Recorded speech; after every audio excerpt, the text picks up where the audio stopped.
Once upon a time, there was a boy named Max. He was a wild thing. He liked to climb trees and throw rocks. He liked to make trouble. One day, Max's mother had had enough. She sent him to his room without dinner. Max was angry. He stomped into his room and slammed the door. He sat on his bed and sulked. After a while, Max started to get bored. He looked around his room and saw his wolf suit. He put it on and climbed out the window. Max ran into the woods. He ran and ran until he came to a forest. The forest was dark and scary. Max was scared, but he kept going. Finally, Max came to a clearing. In the middle of the clearing was a castle. The castle was made of ice and snow. Max walked up to the castle and knocked on the door.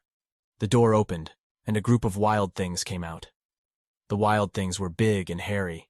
They had sharp teeth and claws. Max was scared, but he stood his ground.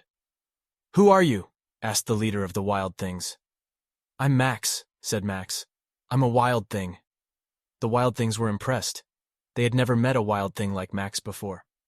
"Welcome to our home," said the leader. "You are our new king." Max was surprised. He didn't think he was king material. "I don't know," said Max. "I'm not very good at being king." "You'll do fine," said the leader. "Just be yourself." Max thought about it for a moment. Then he smiled. "Okay," said Max. "I'll be your king." Max ruled the wild things for many years. He was a good king. He was fair and just. He made sure that all the wild things were happy. One day, Max got tired of being king. He wanted to go home. "I'm going home," said Max to the wild things.